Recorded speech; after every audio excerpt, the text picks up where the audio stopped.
سومین اصل از اصول کنشگری اجتماعی در سبک زندگی حسینی پافشاری بر کرامت انسانی و نفی تمایزات نژادی و طبقاتی است.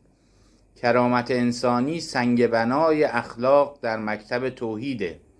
قرآن کریم تقوا رو یگانه معیار برتری معرفی میکنه و میفرماید این اکرمکم عند الله اتقاکم.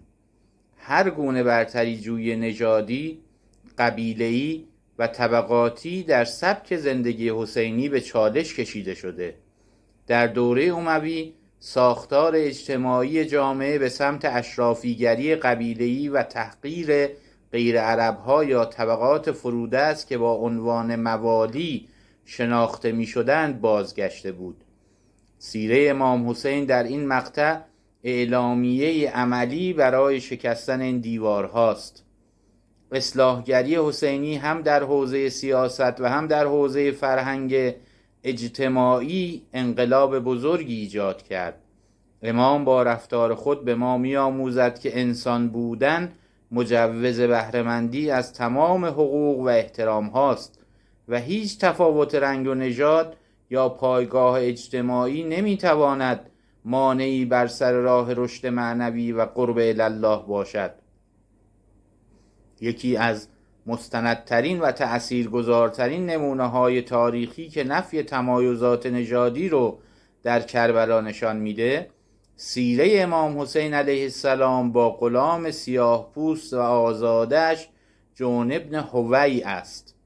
این داستان در منابع معتبری مثل مقتل الحسین خوارزمی و ابصار العین به تفصیل آمده.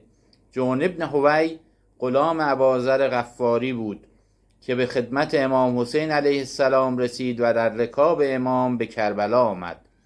او در اصل از مردم سودان یا حبشه بود و در ابتدا غلام فضل ابن عباس بود، اما امیرالمؤمنین علی علیه السلام او را خرید و به اباذر بخشید. او در دوران تبعید به ربضه همراه اباذر بود و پس از وفات اباذر در سال 32 هجری به مدینه بازگشت و به خدمت اهل بیت درآمد و سالها در محضر امیرالمؤمنین امام حسن مجتبی و سپس امام حسین علیه السلام بود و از علوم و اخلاق آنها بهره برد. در منابع او را به چند ویژگی شاخص می‌شناسند. نخست تبحر در تعمیر سلاح. گفته شده که او مردی کاردان و صنعتگر بود. در ایام اقامت در کربلا امام حسین علیه السلام به او مسئولیت اصلاح و تعمیر سلاح‌های اصحاب را داده بود. نقل شده است که در روز عاشورا امام حسین علیه السلام با یکی از یاران او را در حال تیز کردن شمشیر و زمزمه کردن اشعار دیدند. دومین ویژگی از ویژگی‌های جون وفاداری عمیق او بود. او از جمله کسانی بود که با تمام وجود به اهل بیت دلبستگی داشت و این دلبستگی نه از روی جبر بردگی بلکه از سر معرفت بود.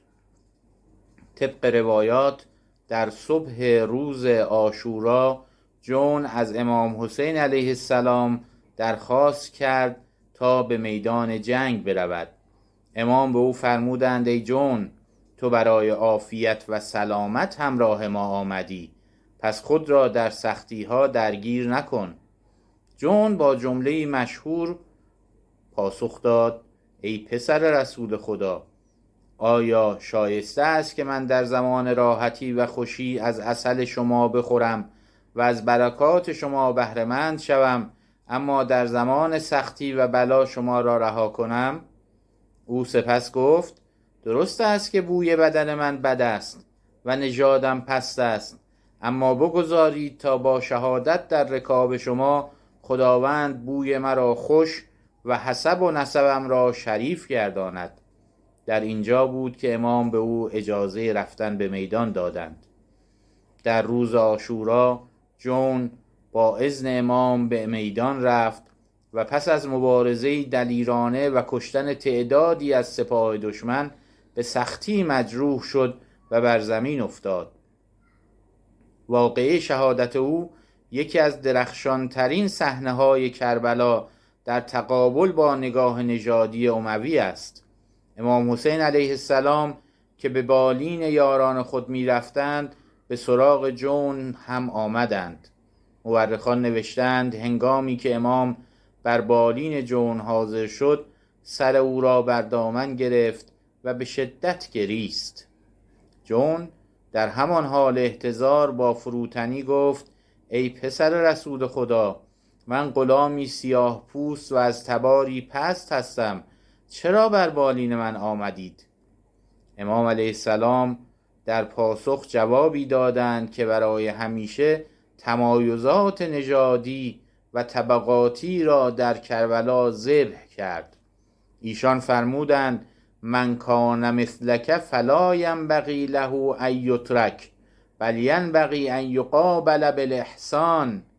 کسی که مانند تو در راه حق چنین مقام و عاقبتی دارد سزاوار نیست که رها شود، بلکه باید با او با احسان و کرامت برخورد کرد.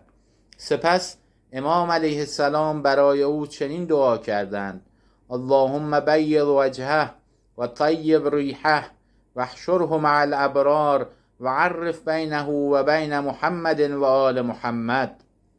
خدایا چهرش را سفید و نورانی گردان، بوی او را خوش کن و او را با نیکان محشور فرما و میان او و پیامبر و خاندانش آشنایی برقرار کن. این برخورد چند پیام تمدنی بزرگ دارد. نخست نفی استعلا و برتری جویی. امام با قرار دادن سر غلامی سیاه پوست بر زانوی خود تمامی ساختارهای طبقاتی عصر خویش را در هم شکست. دوم، کرامت مطلق. امام حسین علیه السلام برای ارج نهادن به مقام انسانی جون دعا کرد که خداوند چهرش را سفید کند. این عبارت در ادبیات آن روزگار کنایه از عزت و مقام بلند است، یعنی امام مقام معنوی او را بالاتر از تمام معیارهای نژادی و قومی قرار داد. سوم، الگوی رهبری. این سیره نشان می‌دهد که در ترازوی حسینی رنگ، نژاد و تبار هیچ ارزشی ندارد. آنچه ارزش ساز است وفاداری در راه حق است. در خیمگاه حسین علیه السلام سیاه و سفید، عرب و عجم در یک ردیف ایستادند و در کنار هم به شهادت رسیدند. این همان درس بزرگی است که جامعه امروز ما برای عبور از هر گونه تبعیض‌گرایی به آن نیاز دارد.